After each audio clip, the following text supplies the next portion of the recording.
Welcome back to This is Live, the Sunday talk show here on the Arise News channel. Now let's go to South Africa. South African President Cyril Ramaphosa led Freedom Day celebrations in Pretoria on Saturday to mark the 30th anniversary of the elections that effectively ended apartheid and paved the way for Nelson Mandela's leadership as the country's first black president. South Africa's path to freedom was long, and thousands of young people, freedom fighters and activists, lost their lives during the struggle for liberation.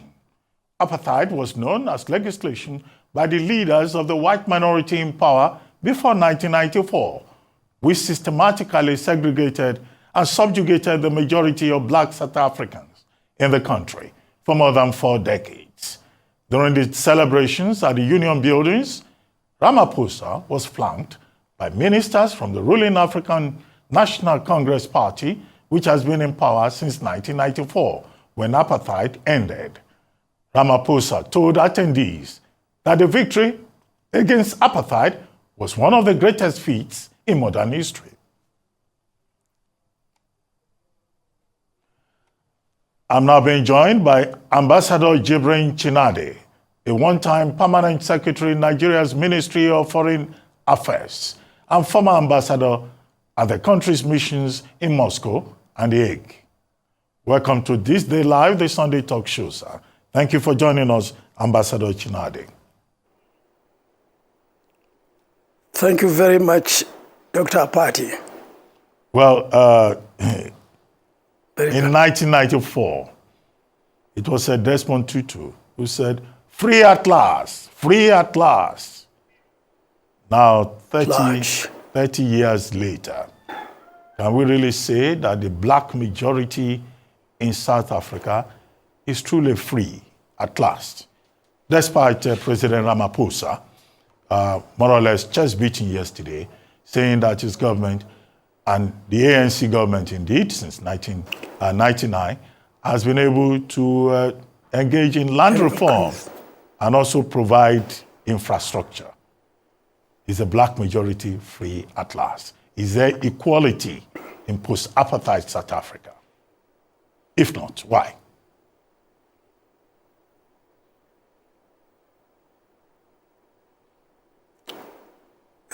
I can't hear you.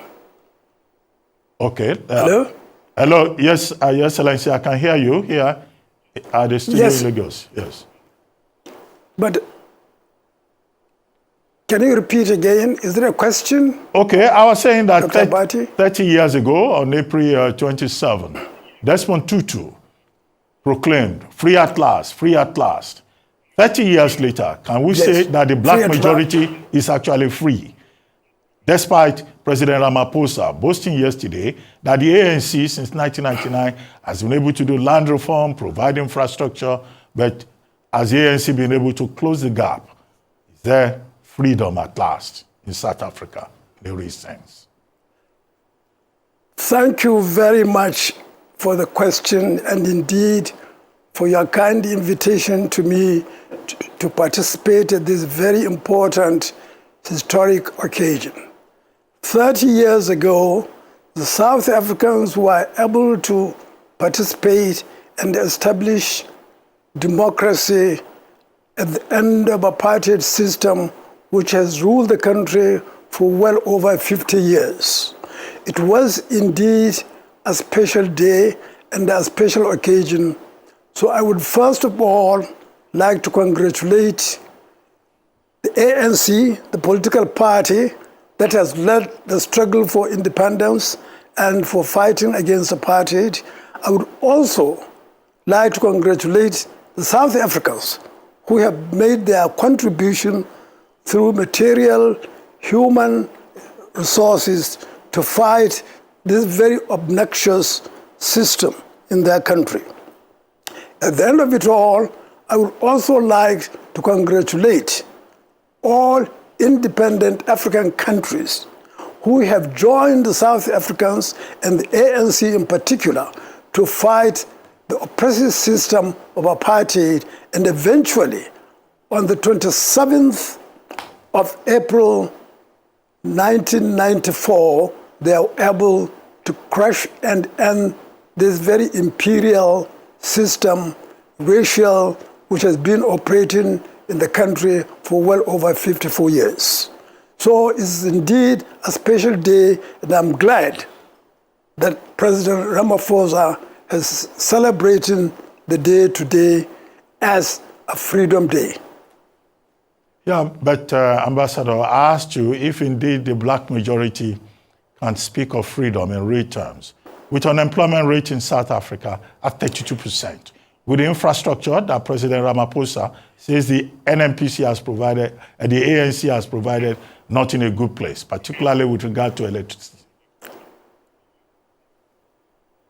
Of course, the society in South Africa has gone and is going through enormous political, economic transformation. This is a country which was ruled for so many years exclusively for the benefit of the white people. Eventually, the people were able to put up a good fight with the support of their African brothers to crush this apartheid system. So the victory is not only political but also humane, in the sense that it promoted all of us black people in the world as human beings to feel equally responsible for our own destination. Of course, they have challenges.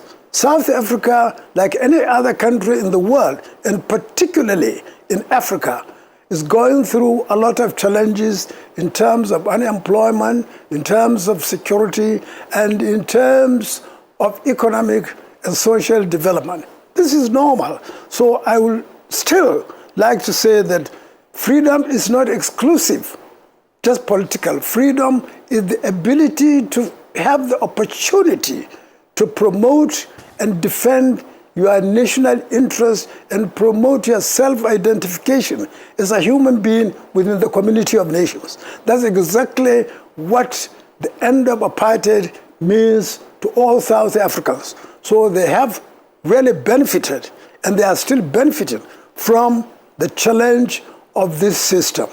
They have their problems like any other country in Africa or in the world in general. So the struggle will continue. They have, since then, they had Mandela as president, they have Thabo Mbeki, they have President Zuma, now they have Cyril Ramaphosa. So it's a continuous thing.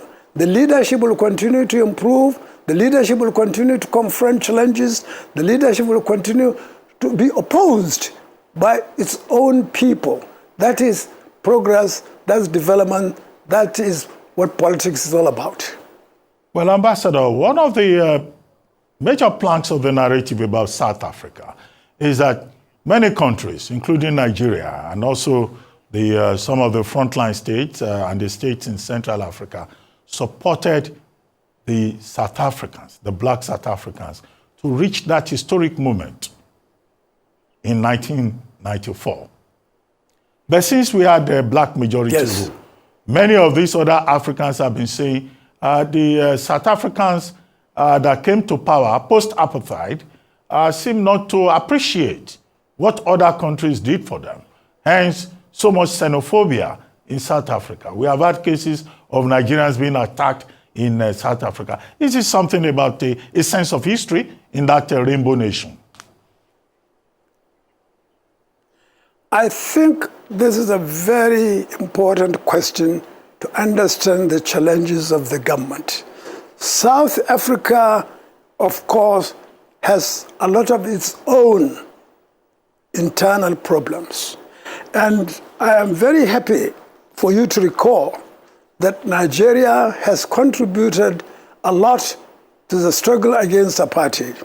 I would particularly like to mention the contribution of our first Prime Minister of Nigeria, Sir Abubakar Tafawa Balewa, who was one of the staunch supporters for expulsion of South Africa out of the Commonwealth. I would also like to mention the contribution of President Olusegun Obasanjo, who took a lot of effort and chaired a lot of discussions towards the freedom of South Africa. This is also an occasion to mention the Nigerian contribution through my good friend, Chief Emeka Anyeku, who was then at one time the Secretary of the Commonwealth.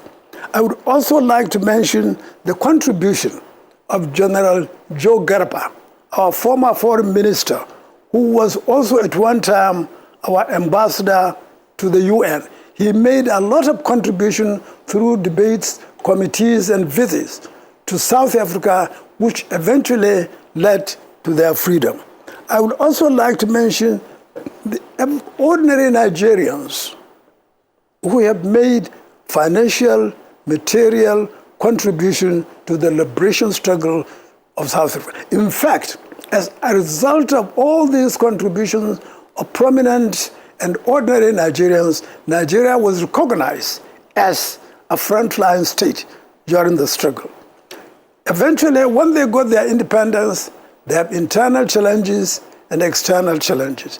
The internal challenges were to bridge the economic gap between the white and the black people. The other challenge is, of course, the African nationals who are flooding into South Africa for their own initiative to establish business and consular relations. That's why they had the problem. Of course, in any country where you had a huge influx of foreigners, the nationals are naturally bound to take hostile attitude, particularly when people are coming not to observe their rules and regulations.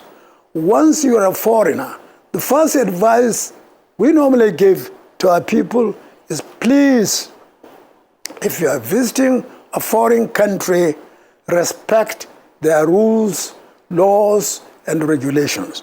If you are going to operate a business, if you are going to be there, if you are going to intermingle with the people, respect their value system. And they had challenges from Nigeria, from Zimbabwe, from Tanzania, from Mozambique, and from their neighbors. So this is an ongoing natural process of political changes. They have this to cope up with. I'm not saying that it's justified. What I'm saying is for people to understand the context in which this lack of appreciation of the contribution of other African states is not realized. You have to realize that these people have been isolated for so long. They don't know the Nigerians. They know the Nigerian government, the leadership. But the ordinary South Africans haven't met the Nigerian ordinary citizens visiting their country. The same thing with Zimbabweans, the same with Tanzanians, the same thing with Mozambique. So immediately after independence, when people rush to their country, they took some sort of hostile attitude to the influx of foreigners coming to live and operate business in their country. I must say that I'm happy that things are changing. There has been a lot of improvement. The dialogue between Nigerian government and South African government has greatly influenced, improved the situation. There is still room for improvement. I'm not saying it is resolved. There's still room for it. But all I will advise our people who are going to South Africa is to say, please respect their laws, respect their regulations, and live within the context of the national laws of any country you are visiting. If you want to have their protection, if you want to have their respect, if you want to have their cooperation. Well, Ambassador, before we wrap it up, I would like you to comment on post-Mandela South Africa and post-Mandela ANC. It looks like there's been a deterioration since Mandela, Thabo Mbeki, then Jacob Zuma, and now Ramaphosa, to the extent that the ANC appears to be losing grip. In previous elections since 1999, ANC was getting over 50%. In the last elections in 2019, 50%. They had 59% of the polls. The Ipsos poll, ahead of the May 29 general elections this year, says ANC may not be able to get even more than 40%. And that's as a result of the fact that the party is divided by corruption, by ego conflict, and more importantly, the emergence of Mkoto Msizwe, led by former President Jacob Zuma. So this is where the ANC is. Is it a weaker party today, in your view? Yes. You're absolutely right, Dr. Abati. You are absolutely right. At the moment, the ANC is facing a lot of challenges. It has its own internal fractions. It has its own political opposition. It has its own disagreement with the former President Zuma and so many others. But I think we should see it in the context of time. ANC was founded before 1960. It was fighting for freedom for well over 40 years. Eventually, it succeeded in removing the apartheid system within the country. After independence, of course, it has a lot of challenges. It has to identify its own foreign policy. It has its own enemies. It is its own opposition and its own home domestic issues to confront with. Unemployment, security, insecurity, and influx of Africans, particularly from the neighboring states. So this has reduced the amount of support they had initially as a freedom fighter. They are no longer just an opposition. They are now in government. Any party in government for 30 years must have a reduced support at the end of this period. So ANC is going through a lot of challenges. As you rightly said, all the forecasts are saying that they are facing an election in the next month. The forecast is that they would be lucky to have 40% of the votes. So which means they may not even be able to form a national government by themselves without some sort of coalition or inviting other parties. To me, this is all normal. You can't be ruling a country for 30 years and expect to have the same support, particularly when you are not fighting anybody else but yourself. You are no longer an opposition. You are no longer a freedom fighter. You are now in government. And any government, for that matter, in a democratic setting that rules for 30 years is expected to lose support or to gain. But in this particular context, because of the other issues I have emphasized, this is the influx of Africans from the neighboring states, the problem of unemployment, the problem of security, and of course, still the element of a party system that is between the rich and the poor. ANC will naturally have to be prepared, if necessary, to put its house in order. They have the issue of President Zuma, who has also established his own party. They have other more militant challenges. They have also the problem of the economy, particularly power, light, NEPA, if I may call it for Nigerians to appreciate. They have all these challenges. So we wait and see the next election coming up next month. But we still, I believe, I will be saying this for all Africans who have gone through the whole history of the apartheid system, that we hope that ANC will still win the election and the ANC will still continue to govern South Africa.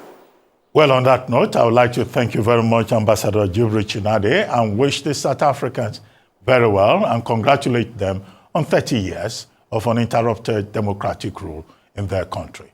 Thank you very much indeed.